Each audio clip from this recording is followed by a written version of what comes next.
am writing this under an appreciable mental strain, since by tonight I shall be no more.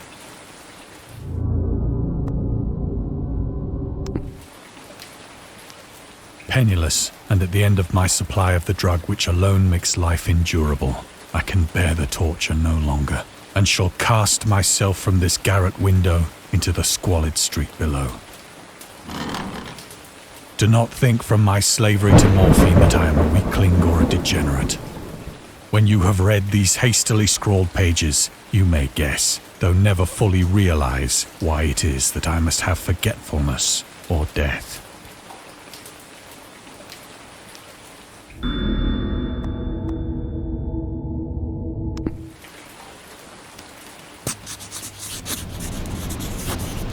It was in one of the most open and least frequented parts of the broad Pacific that the packet of which I was supercargo fell a victim to the German sea raider.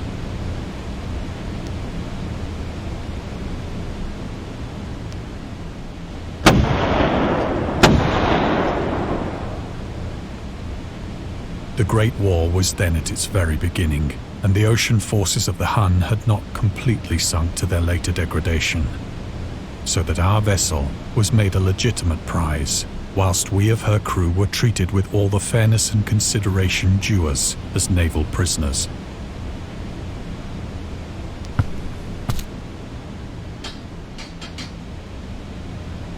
So liberal, indeed, was the discipline of our captors, that 5 days after we were taken, I managed to escape alone in a small boat with water and provisions for a good length of time.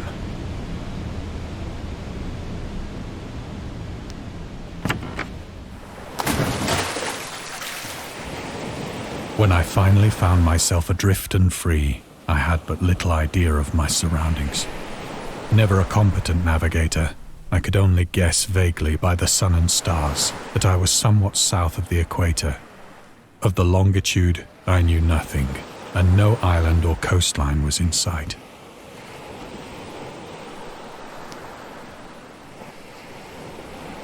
The weather kept fair, and for uncounted days I drifted aimlessly beneath the scorching sun, waiting either for some passing ship or to be cast on the shores of some habitable land.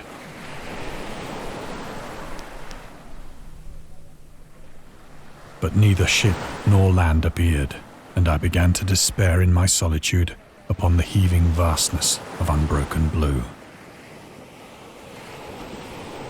The change happened whilst I slept. Its details I shall never know, for my slumber, though troubled and dream-infested, was continuous.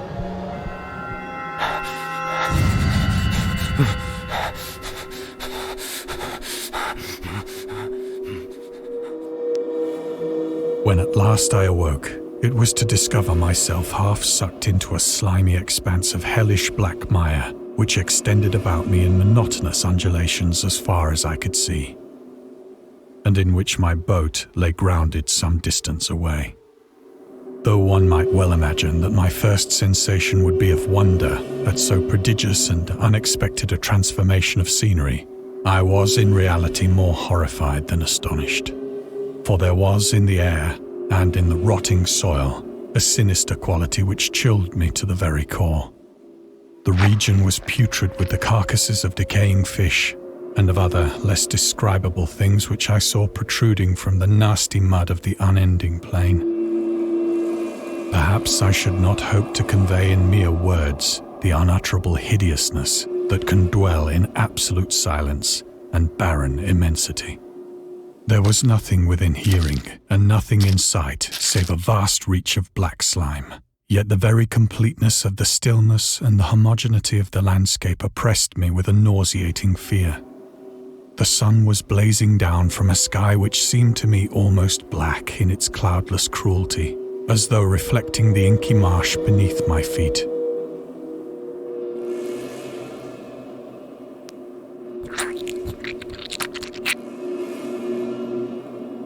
As I crawled into the stranded boat, I realized that only one theory could explain my position. Through some unprecedented volcanic upheaval, a portion of the ocean floor must have been thrown to the surface, exposing regions for which innumerable millions of years had lain hidden under unfathomable watery depths. So great was the extent of the new land which had risen beneath me that I could not detect the faintest noise of the surging ocean, straining my ears as I might. Nor were there any seafowl to prey upon the dead things.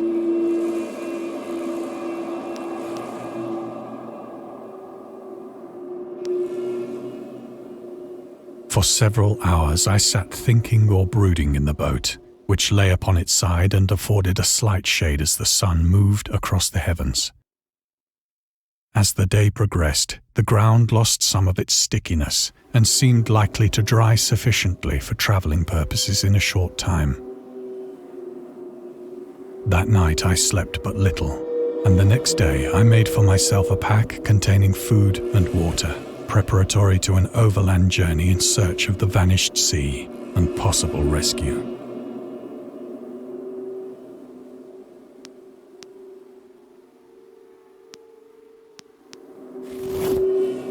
On the third morning, I found the soil dry enough to walk upon with ease. The odor of the fish was maddening, but I was too much concerned with graver things to mind so slight an evil, and set out boldly for an unknown goal.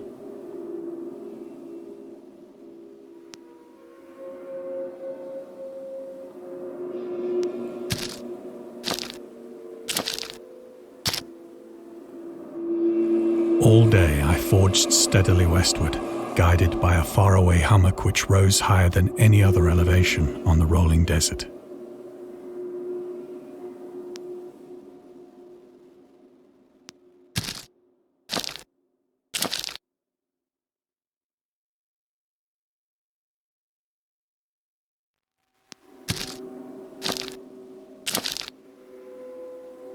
That night I encamped, and on the following day still travelled toward the hummock, though that object seemed scarcely nearer than when I had first espied it.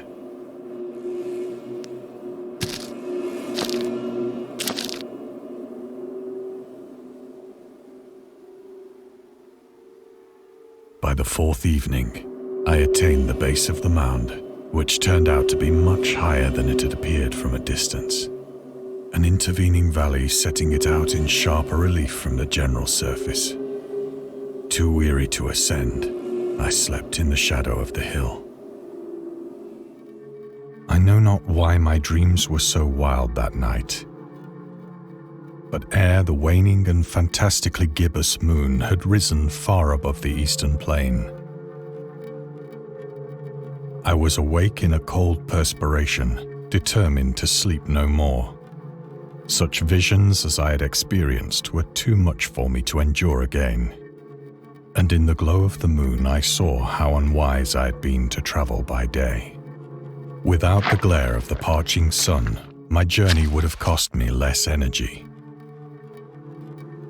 Indeed, I now felt quite able to perform the ascent which had deterred me at sunset.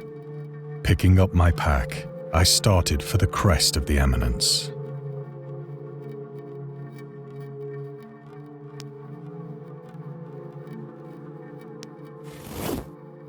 I have said that the unbroken monotony of the rolling plain was a source of vague horror to me. But I think my horror was greater when I gained the summit of the mound and looked down the other side into an immeasurable pit or canyon, whose black recesses the moon had not yet soared high enough to illumine. I felt myself on the edge of the world, peering over the rim into a fathomless chaos of eternal night.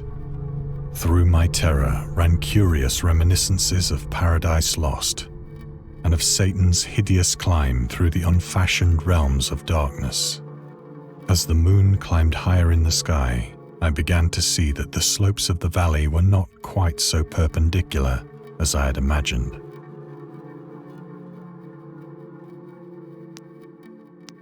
Ledges and outcroppings of rock afforded fairly easy footholds for a descent, whilst after a drop of only a few hundred feet, the declivity became very gradual.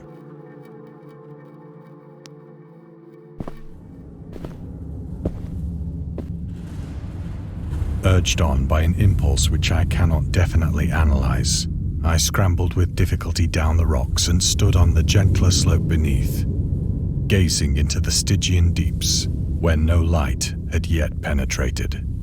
All at once, my attention was captured by a vast and singular object on the opposite slope, which rose steeply about 100 yards ahead of me, an object that gleamed whitely in the newly bestowed rays of the ascending moon.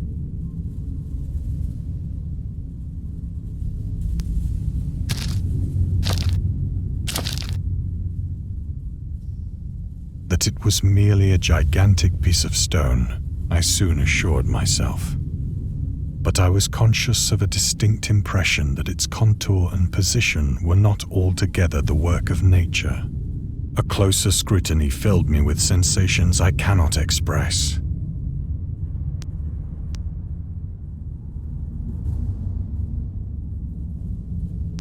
For despite its enormous magnitude, and its position in an abyss which had yawned at the bottom of the sea since the world was young, I perceived beyond a doubt that the strange object was a well-shaped monolith, whose massive bulk had known the workmanship and perhaps the worship of living and thinking creatures.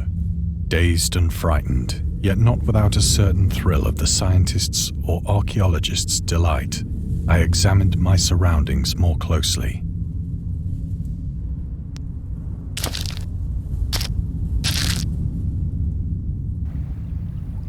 The moon, now near the zenith, shone weirdly and vividly above the towering steeps that hemmed in the chasm, and revealed the fact that a far-flung body of water flowed at the bottom, winding out of sight in both directions and almost lapping my feet as I stood on the slope. Across the chasm, the wavelets washed the base of the Cyclopean monolith, on whose surface I could now trace both inscriptions and crude sculptures.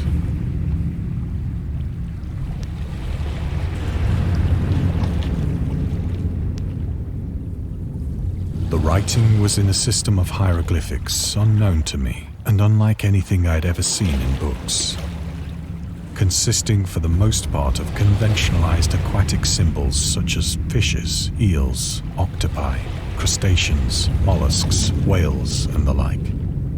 Several characters obviously represented marine things which are unknown to the modern world, but whose decomposing forms I had observed on the ocean-risen plain. It was the pictorial carving, however, that did most to hold me spellbound.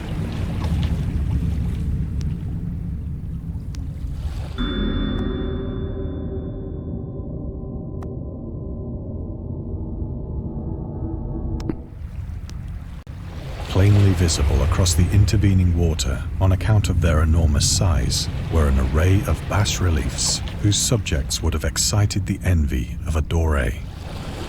I think that these things were supposed to depict men, at least a certain sort of men, though the creatures were shown disporting like fishes in the waters of some marine grotto, or paying homage at some monolithic shrine which appeared to be under the waves as well. Of their faces and forms I dare not speak in detail, for the mere remembrance makes me grow faint. Grotesque beyond the imagination of a Poe or a Bulwer, they were damnably human in general outline, despite webbed hands and feet, shockingly wide and flabby lips, glassy, bulging eyes, and other features less pleasant to recall. Curiously enough, they seem to have been chiseled badly out of proportion with their scenic background. For one of the creatures was shown in the act of killing a whale, represented as but little larger than himself. I remarked, as I say, their grotesqueness and strange size, but in a moment decided that they were merely the imaginary gods of some primitive fishing or seafaring tribe. Some tribe whose last descendant had perished eras before the first ancestor of the Piltdown or Neanderthal man was born.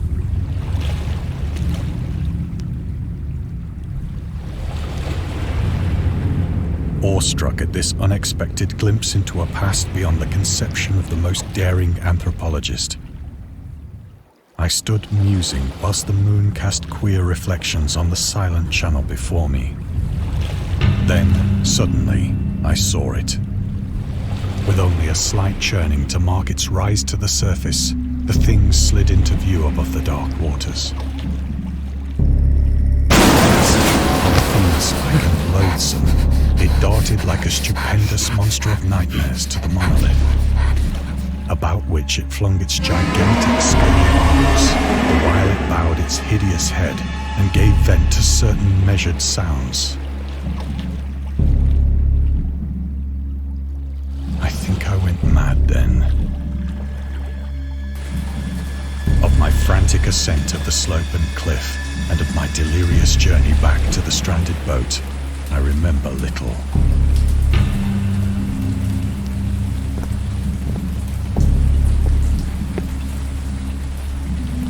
I believe I sang a great deal and laughed oddly when I was unable to sing.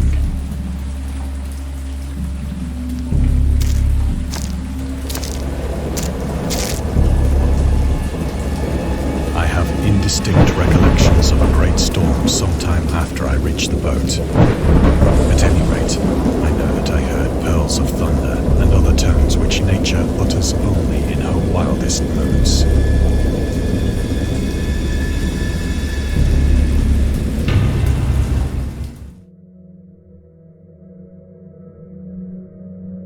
When I came out of the shadows, I was in a San Francisco hospital, brought thither by the captain of the American ship which had picked up my boat in mid-ocean. In my delirium, I had said much, but found that my words had been given scant attention. Of any land upheaval in the Pacific, my rescuers knew nothing, nor did I deem it necessary to insist upon a thing which I knew they could not believe.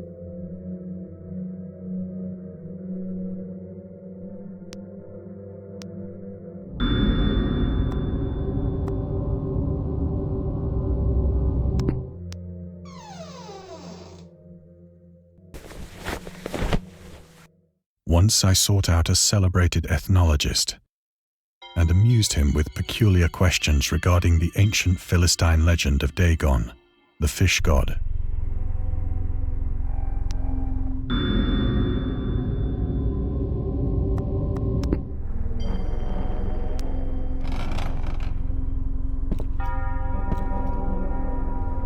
But soon perceiving that he was hopelessly conventional, I did not press my inquiries.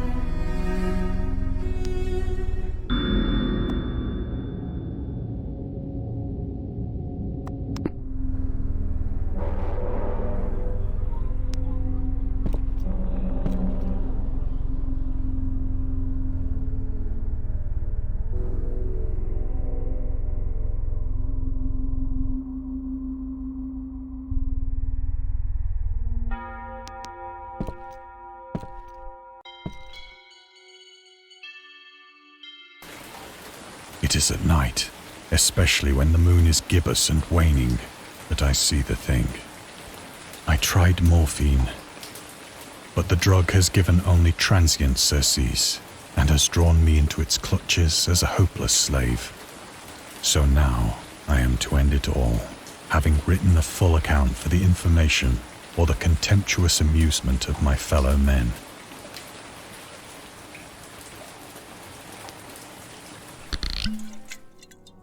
Often, I ask myself if it could not all have been a pure phantasm, a mere freak of fever as I lay sun-stricken and raving in the open boat after my escape from the German man-of-war. This I ask myself, but ever does there come before me a hideously vivid vision in reply.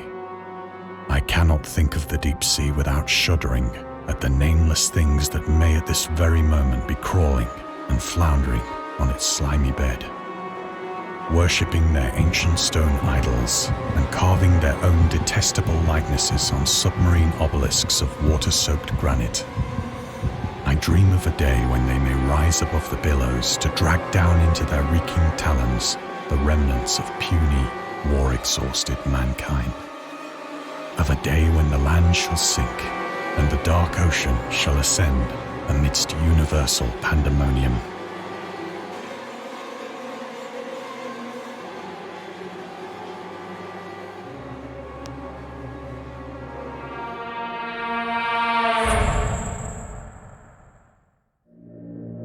The end is near.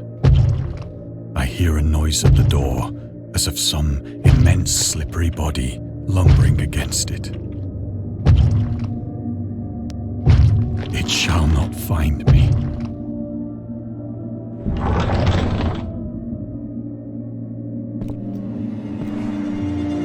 God, that hand!